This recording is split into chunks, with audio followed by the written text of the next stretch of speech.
Bom dia, irmãos. Graça e paz da parte do nosso Senhor e Salvador Jesus Cristo. Amém? Nós vamos meditar na palavra de Deus. Eu convido os irmãos a abrirem em Esdras, capítulo 4. Eu não vou estar lendo o texto todo. Aliás, não vou ler o texto, porque nós estaremos, à medida que formos expondo o texto, nós vamos estar lendo cada parte. Ok? Vamos orar. Pai Santo, nós buscamos a Tua presença neste momento e nos entregamos na direção do Teu Santo Espírito, para que a Tua palavra seja proclamada, guiada pelo Teu Espírito Santo e encontre os corações. Pai, nos esconde atrás da cruz de Cristo, glorifica o Teu nome, porque apenas queremos estar aqui, ó Deus, como um servo obediente ao Senhor, para fazer a sua vontade. Portanto, toma todo o nosso ser, toda a nossa constituição, tudo em nós, para que possamos transmitir a tua verdade. E assim, ó Deus, possamos glorificar o teu nome. Te agradecemos e oramos no nome santo e precioso de Jesus. Amém. Queridos, para relembrar os irmãos, recapitular o livro de Esdras, com certeza já foram pregados aqui o capítulo 1, 2 e 3. Apenas para lembrar os irmãos, o capítulo 1 nós temos o decreto de Ciro, que é o cumprimento da profecia de Jeremias, que se encontra lá em Jeremias 25, 11 e 12 e 29, de 10 a 14. E a devolução dos utensílios pertencentes à casa do Senhor. Então, capítulo 1 tem esse decreto de Ciro para que o povo voltasse e também foram entregues os utensílios da casa do Senhor. No capítulo 2 nós temos a lista dos exilados que voltaram da Babilônia para Jerusalém, e Judá, na companhia de Zorobabel e dos demais. Então, essa lista ela é elencada de grau de parentesco, cidade de origem, sacerdotes, servos do templo e servos de Moisés, ou melhor, servos de Salomão. Então, no capítulo 3, nós temos a construção do altar e a construção do templo, as fundações do templo. E no capítulo 4 é que vem o grande problema. Nós temos a oposição à obra da reconstrução. E esse problema é que nós vamos ver o que está acontecendo. É interessante que o povo se propõe a restaurar o templo e o altar, e quando as pessoas se colocam, aqui nós já aprendemos alguma lição, quando as pessoas se propõem a restaurar alguma coisa, a fazer, a construir algo na sua vida, ou no ministério, ou na sua família, sempre encontra oposição. Esdras capítulo 4 nos ensina o que fazer e o que devemos saber para enfrentar a oposição de Satanás e permanecermos firmes. O capítulo, esses 5 primeiros versos nos diz assim: quando os inimigos de Judá e de Benjamim souberam que os exilados estavam reconstruindo o templo, o Senhor, o Deus de Israel, o Deus de Israel, foram falar com Zorobabel e com os chefes das famílias. Vamos ajudá-los nesta obra, porque com vocês nós buscamos o Deus de vocês e temos sacrificado a ele desde a época de Esar-Hadon, rei da Assíria, que nos trouxe para cá. Contudo, Zorobabel, Jesua e os demais chefes das famílias de Israel responderam: não compete a vocês a reconstrução do templo de nosso Deus. Somente nós construiremos para o Senhor, o Deus de Israel, conforme Ciro, o rei da Pérsia, nos ordenou. Então, a gente da região começou a desanimar. O povo de Judá e atemorizá-lo. Vamos repetir aqui. Então a gente da região começou a desanimar o povo de Judá e atemorizá-lo, para que não continuasse a construção. Pagaram alguns funcionários para que se opusessem ao povo e frustrassem seu plano.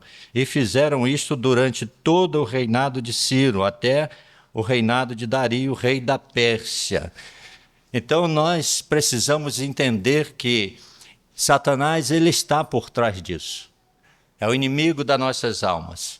Mas o povo precisava ter uma postura, precisava ter uma posição. E qual era essa posição? E que nós aprendemos aqui também que precisamos ter diante das dificuldades, desafios, sobretudo das oposições que Satanás levanta contra nós. Vigilância e atenção para com as atitudes dissimuladas de Satanás. Vamos entender primeiro o que é dissimulação. A dissimulação, ou ser dissimulado, é aquele que tem o hábito de enganar, de mentir, de rir, de rir da desgraça dos outros, tripudiar e também usar de hipocrisia como um instrumento de aproximação e ainda que lhe pareça uma criatura dócil e educada do mundo. Então eles se apresentam assim. O dissimulado, ele tem essas características. Ele ri da desgraça dos outros, ele mente, ele finge, ele tem hipocrisia e se mostra como uma pessoa educada, uma pessoa boa. E foi assim que aconteceu. Era isso que estava acontecendo nestes 5 primeiros versículos, quando nós lemos aqui que o povo se ofereceu para reconstruir o templo do Senhor. É interessante que na fala deles, eles dizem, o Deus de vocês, ele não diz o nosso Deus. Só o povo de Deus mais à frente que, ao retrucar esta fala deles, eles dizem o nosso Deus de Israel, mas aqui eles falam o Deus de vocês. Podemos observar que Satanás, nas suas dissimulações, ele sempre deixa uma falha. Ele nunca consegue fazer as coisas perfeitas, porque ele não é perfeito. Ele tem capacidades, poder, mas ele não é perfeito, ele sempre deixa uma brecha. E outra coisa, nunca que ele poderia falar o nosso Deus. Então ele coloca na boca das pessoas o Deus de vocês. Então é isso que nós podemos observar. Mas também uma outra pergunta que nos veio à mente, quem era esse povo que estava oferecendo ajuda? Lá em 2 Reis 17, 24 a 41, nós vamos ter a história do povo de Samaria. Era um povo que estava ali em Samaria, na região do Reino do Norte, Israel, do antigo Rei do Norte, após a queda do Reino do Norte em 722, antes de Cristo, os reis da Síria enviaram para lá povos da Mesopotâmia, da Síria, que constituíram a adotar, ou melhor, que continuaram a adotar os seus deuses, mas também tentaram adorar o Senhor, o Deus de Israel. E eles tinham esse Deus de Israel como Deus do país. Então eles eram os samaritanos, era uma mistura de povos da Babilônia, de Cuta, de Ava, de Amate e de Sefarvaim, que o rei da Assíria estabeleceu em Samaria. Era um povo pagão, um povo misto, um povo idólatra, cheio de sincretismo religioso. Era esse povo que estava se oferecendo a ajudar na reconstrução do templo. Era um povo semelhante àquele povo que nós vamos encontrar lá em Atos, capítulo 17, 22, quando o apóstolo Paulo, no Areópago de Atenas, ele diz para aqueles homens, ele diz, homens atenienses, em tudo vos vejo como sendo um tanto supersticiosos. Era esse povo de Samaria, porque eles adoravam vários deuses, eles eram supersticiosos, e mesmo assim eles colocavam um sacrifício, ou oferecer sacrifício para o Deus de Israel. Mas como eles mesmos diziam, ou falaram aqui para o povo, o Deus de vocês. Então, a gente também serve o Deus de vocês. Uma mentira, uma falácia, porque a adoração a Deus não se constitui dessa forma. Não podemos adorar a dois senhores, como diz a palavra de Deus. Ou você há de agradar a um e desprezar o outro, ou vice-versa.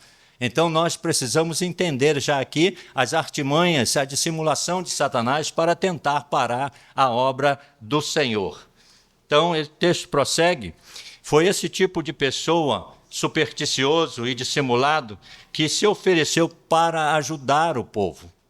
Mas Zorobabel, Jesua e os demais chefes das famílias, homens cheios do Espírito de Deus, homens cheios de discernimento, eles recusaram a ajuda e disseram: não compete a vocês a construção do templo de nosso Deus. Somente nós construiremos para o Senhor Deus de Israel, conforme Ciro, o rei da Pérsia, nos ordenou.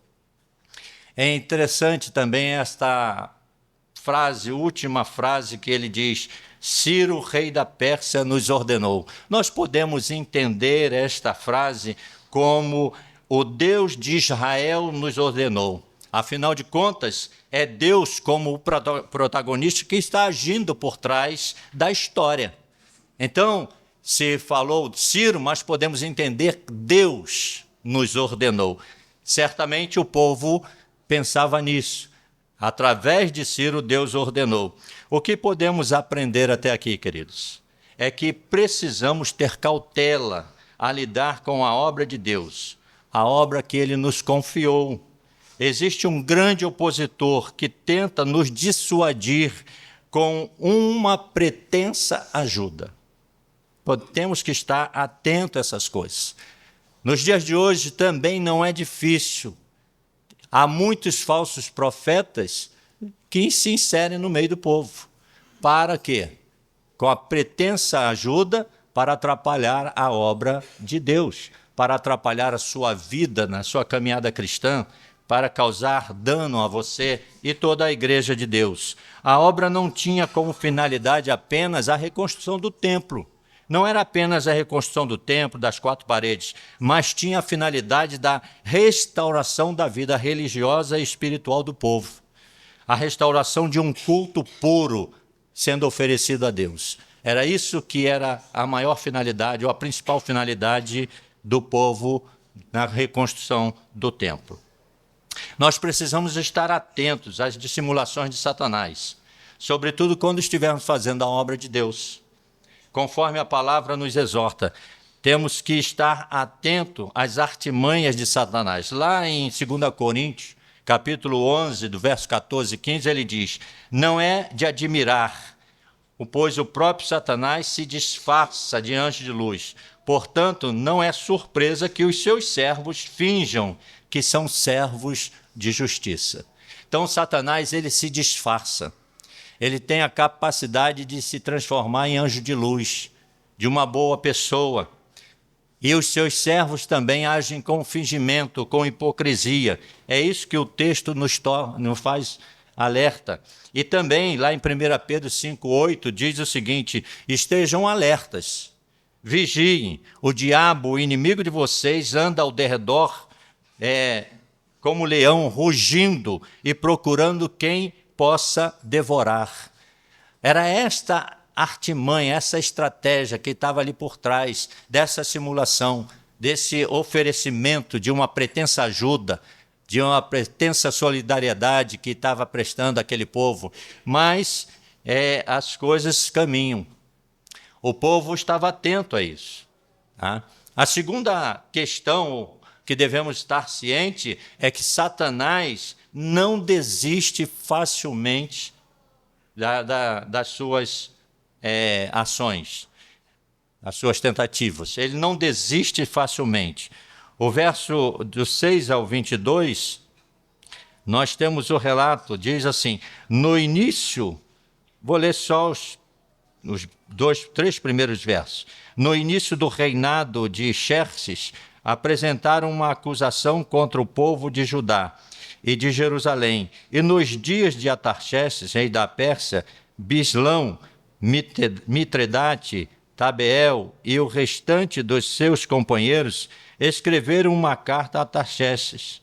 A carta foi escrita em aramaico, com caracteres em aramaico.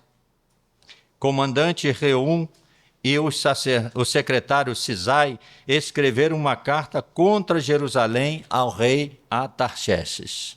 Então veja que a primeira estratégia de Satanás não deu certo, mas ele não desiste.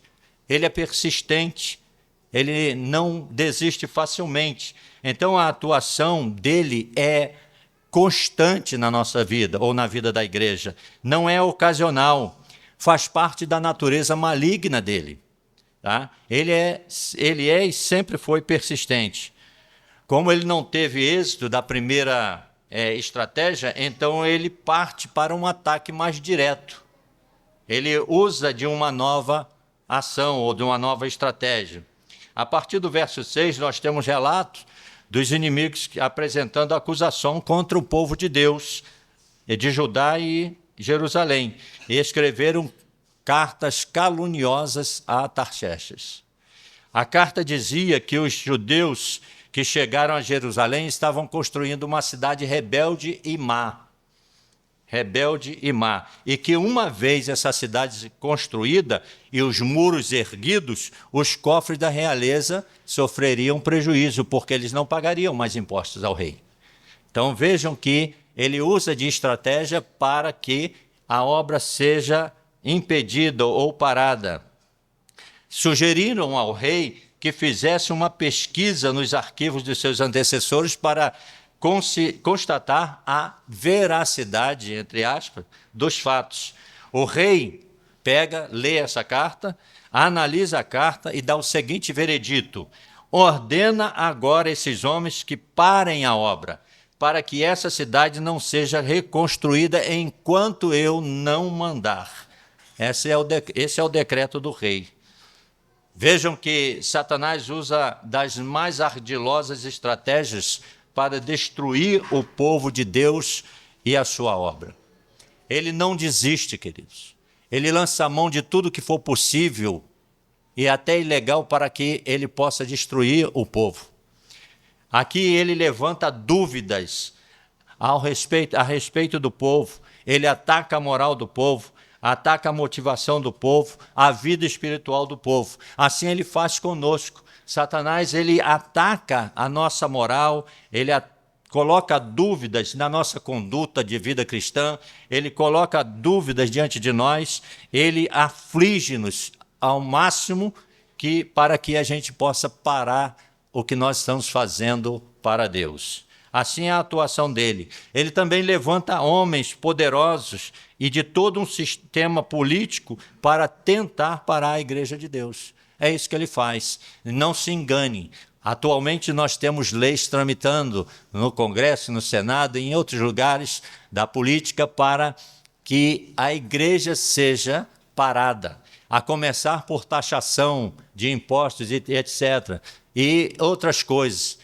Agora, parece, a primeiro momento, uma coisa boa, mas por trás tem uma intenção espúria, uma intenção danosa, uma lei onde as igrejas terão que se enquadrar na questão, até certo ponto, eu acho correto, né? Mas a intenção não é só boa, ele tem algo por trás, que todos os líderes de adolescentes e crianças precisarão ter um cadastro e ter certidão negativa criminal para que possa atuar com as crianças e adolescentes.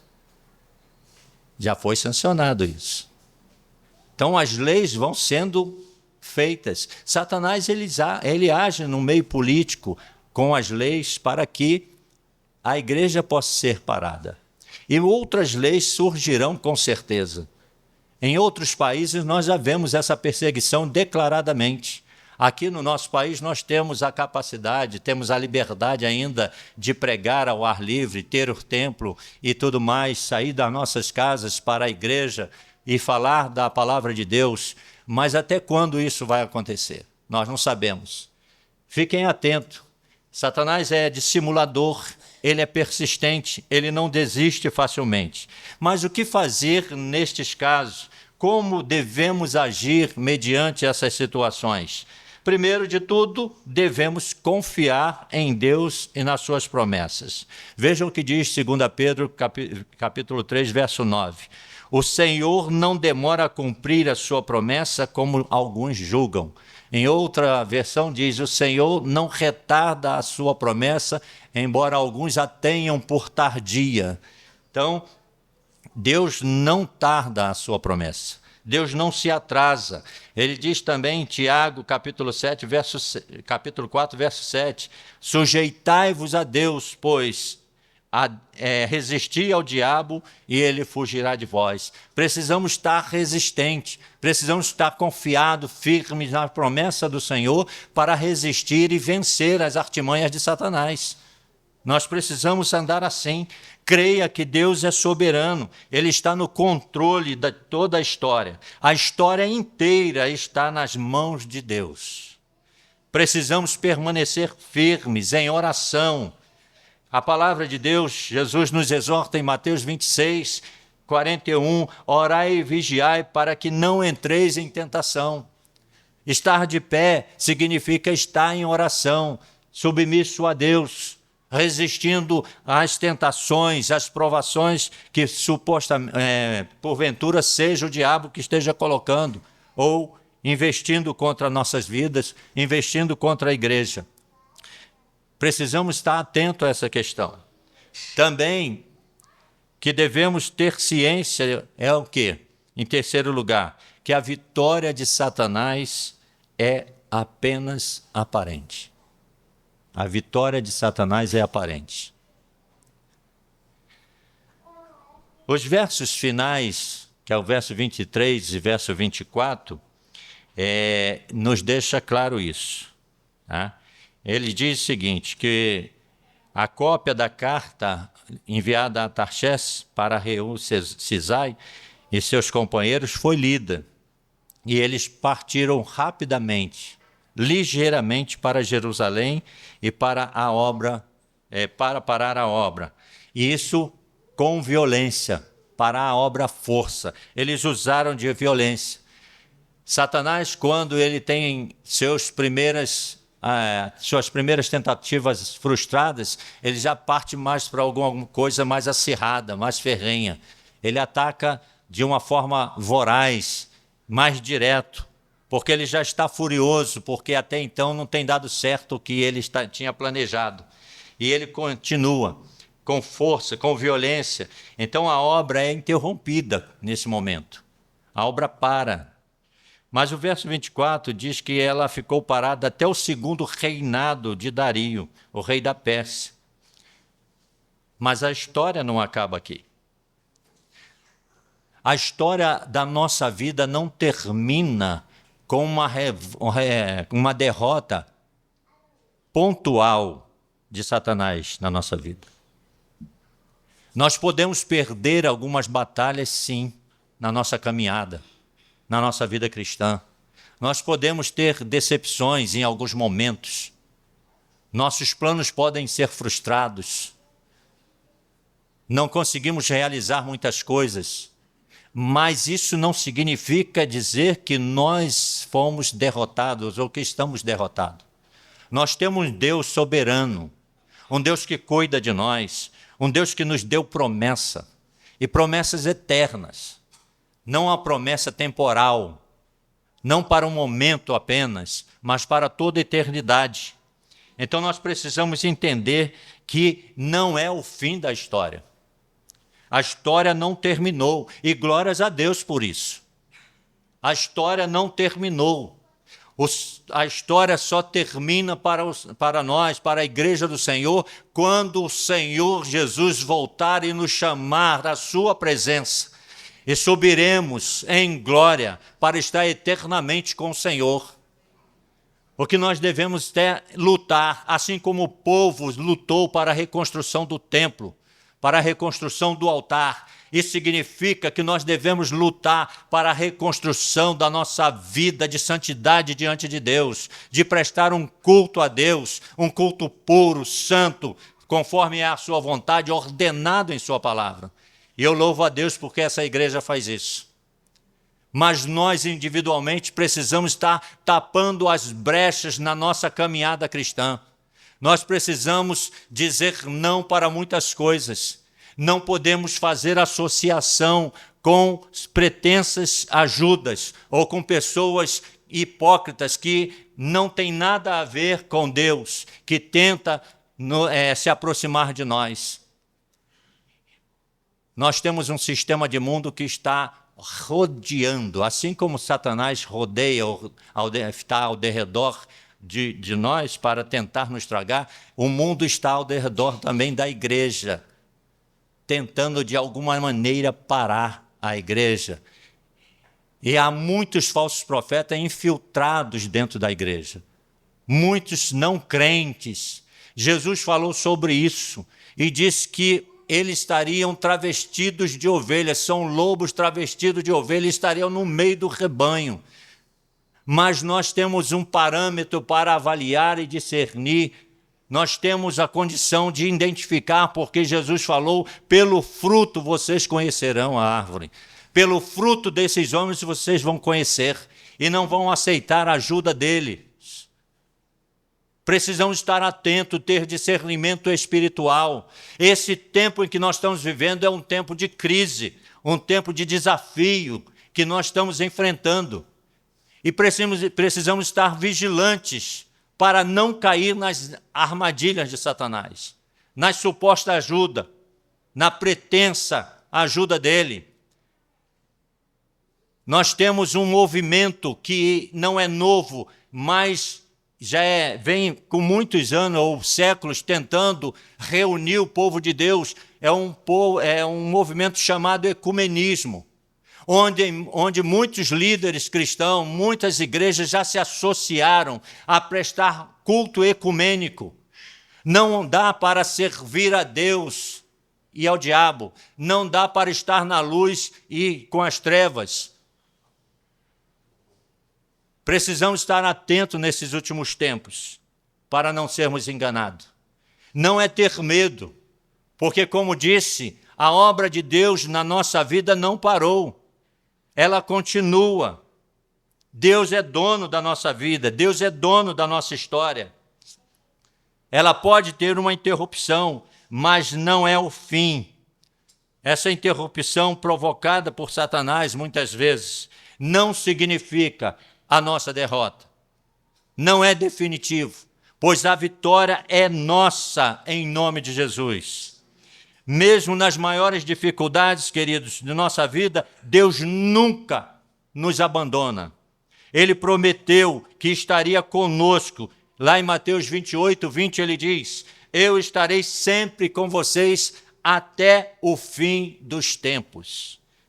Em Romanos 8, 37, ele diz: mas em todas essas coisas, ou seja, em toda essa problemática de mundo em que nós estamos vivendo, em tudo que acontece de bom e de ruim, todas as coisas, somos mais vencedores por aquele que nos amou em Cristo Jesus. Então precisamos estar atentos. Satanás é persistente, volto a dizer, ele não desiste facilmente. Ele é dissimulado.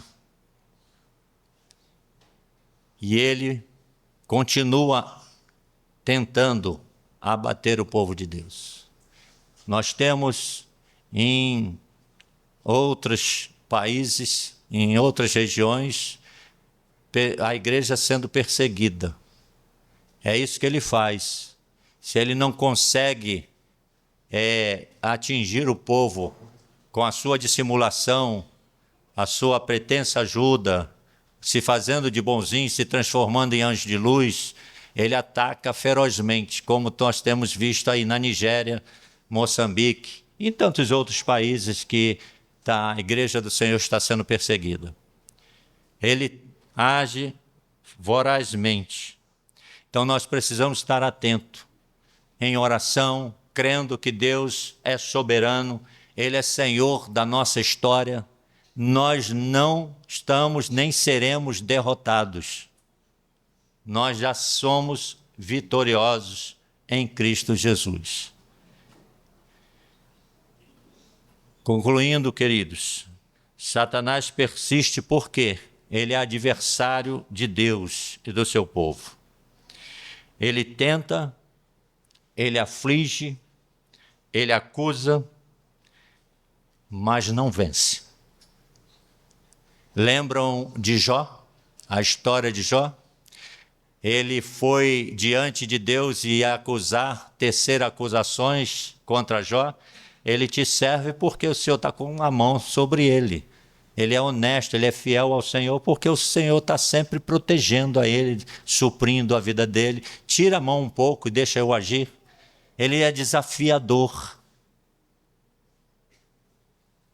Ele é audacioso. Ele é maligno. Ele não mede consequências para agir na sua malignidade. Ele quer vencer de qualquer maneira, mas não vai vencer. Ou melhor, ele já está vencido. Assim aconteceu com Jó. Jó, aparentemente, até para os seus amigos, parecia que Jó estava derrotado, que Jó estava em pecado e que não se levantaria, morreria naquela enfermidade terrível que o acometeu. Mas não foi assim. O final do capítulo do livro de Jó diz lá que Deus virou o cativeiro de Jó.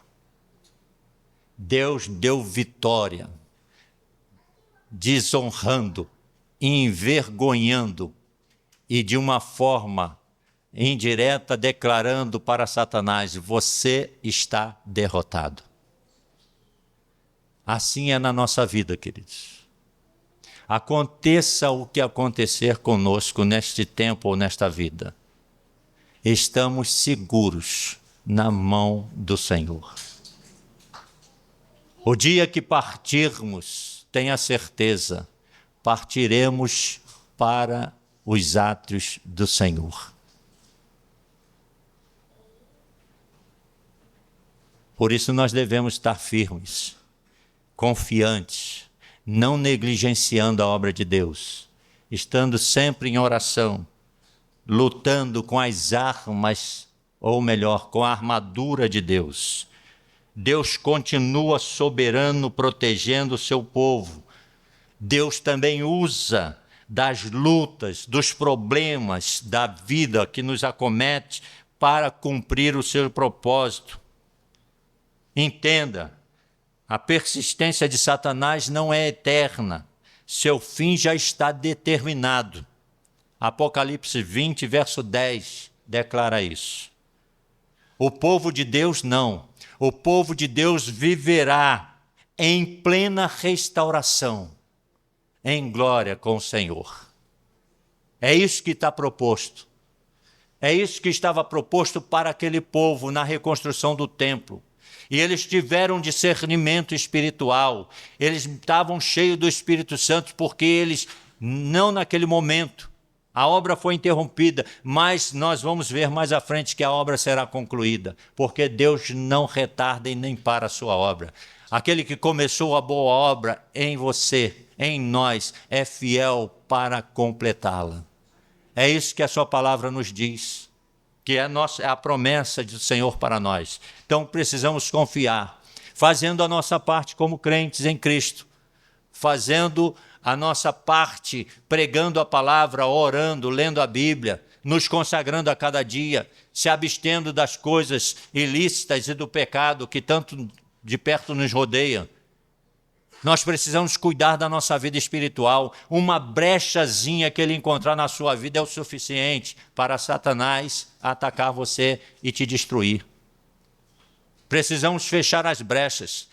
A construção do muro que eles estavam erguendo era exatamente, simbolizava o que? Uma proteção. A nossa proteção é o Senhor, é o nosso esconderijo, o nosso castelo forte. Precisamos estar numa vida de santidade para que os nossos muros espirituais estejam erguidos e possamos estar protegidos. É isso que nós precisamos. Não ter medo de Satanás. Ele não tem nenhum poder sobre nós se Deus assim não permitir, como Deus permitiu na vida de Jó. E se Deus permitir, é para envergonhá-lo mais ainda, como envergonhou na vida de Jó. E nos entregar a vitória. A coroa da vida, a qual está preparada para todos aqueles que amam a Deus. Pensem nisso. É isso que essa história real traz como aplicação para nossas vidas, aprendizado, que nós devemos saber. Satanás é dissimulador, ele não desiste facilmente e ele tem uma aparente vitória. Não é vitória. A vitória é dada a nós. Já foi dada a nós. Somos mais do que vencedores por aquele que nos amou, Jesus Cristo. Amém?